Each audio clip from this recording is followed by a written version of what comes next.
And how can we gather humans in a more meaningful and intentional way? Like, let's stop throwing wine and cheese parties. Okay?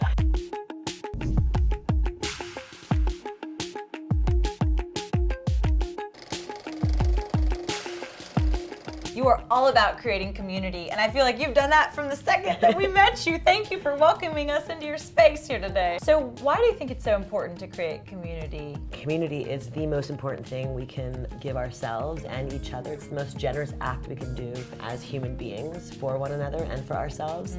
And yet people don't really know how to belong. They don't know how to find their friends. And I bought every book I could find on community building, and they were all very theoretical in nature. They were very sort of, here's why belonging is important, but I just wanted the tangible, like, how do I belong? If I feel lonely, if I move to a new city, if I just got divorced, if I'm starting all over, just hold me by the hand and tell me what to do. We need the guidebook. Give me the guidebook. Yes. So I illustrated and wrote this book, and there are 20 exercises in the book that really helps you find your friends and build community. What a special concept. So the book is Belong. Can you give us a window into what some of those exercises are? And the first half of the book actually is all about going inside, because belonging starts with you. Right. I think so often, especially today, we're so focused on what society wants of us, what our parents want of us, what the world wants of us. We forget actually, what do we want? So step one is going inside and asking yourself some very sort of specific questions. The first being, who are the 5 people I'm surrounding myself with today? Yeah. Write them down, right? Are they bringing you up? Are they bringing you down? Are they grandfathered in because they're friends you've known forever? So really just take an audit of your friend group right now, your community, who you surround yourself with. And then second thing is, write down sort of, what are your values today? What do you care about, right? What are my interests? I call it your VIA chart. So what are your values? What are your interests? And what are your abilities? And really spend some time getting gooey with yourself. And my abilities are, what am I actually good at bringing to a community? So what would you say is your sort of biggest gift that you can bring to your friends? I have a very optimistic, positive attitude. Yes, I can totally feel that. Yeah. And yeah, for me, it's like I love gathering people in my space. And so I love hosting. My girlfriend, she brings a bag of like little tea lights and candles wherever she goes. She sets the mood. She sets the mood. I love her. Yeah, exactly. I have another group of friends who bring instruments whenever they come to our homes. They can add some vibes and things, right? So what can you contribute to your community? And how can we gather humans in a more meaningful and intentional way? Like, let's stop throwing wine and cheese parties. Okay? I need some tarot cards. I need some yoga.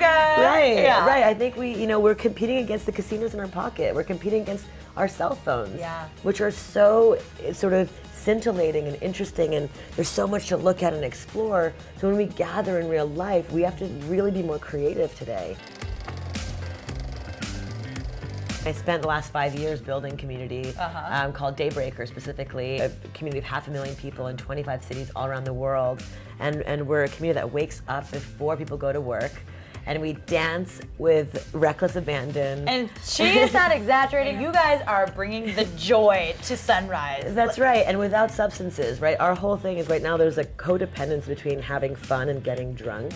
And I can't dance because I need a drink in my hand. There's so many limiting beliefs that we set on ourselves. And so our goal was, let's create a space in the morning when it's a safe space for women to not feel creeped out, where you're replacing the mean bouncers with a hugging committee. Yes. We're replacing the alcohol with green juice, coffee, and tea, and getting people out of their homes and out of their earbuds and gyms, right, and onto the dance floor where they're connecting, where they're actually sort of holding each other's hands and hugging one another and really connecting in a meaningful way. And it's for all ages too. So we're trying to also connect young kids back to our elders. Jane Goodall's been a Daybreaker, all the way down to little toddlers. And the whole idea is that we all used to dance around a fireplace before, and now we're siloed as millennials and Gen Z and Gen Y and baby boomers. And the goal is to stop all of these labeling and stop siloing ourselves and get back together on the dance floor. Which is, amen, sister. All before going to work. Yeah, all before you've even brushed your teeth or taken a shower. Right. Well, hopefully you brushed your teeth.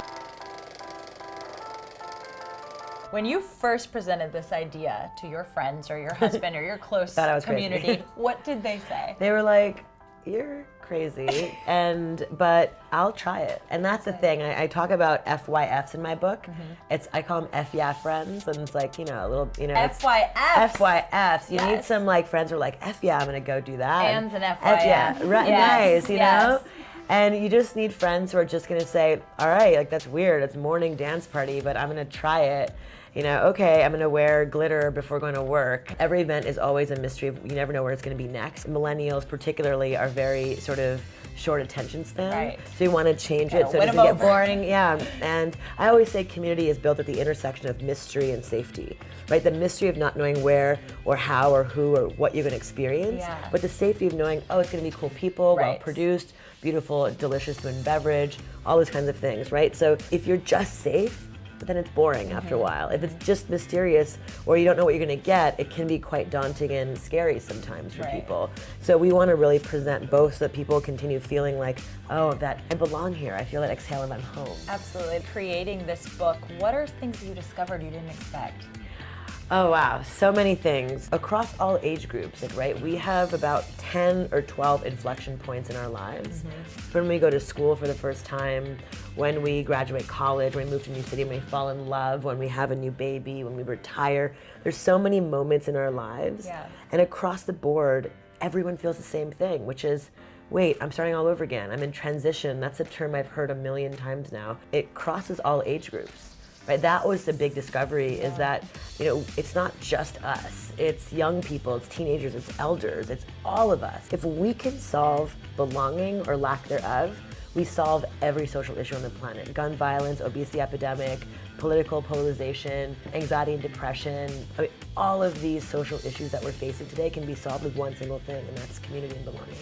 I'm inspired. I love it so much. And that one single thing you need in your life is her book, Belong. Make sure you check it out. Thank you for this time today. I'm so grateful. Congratulations to you.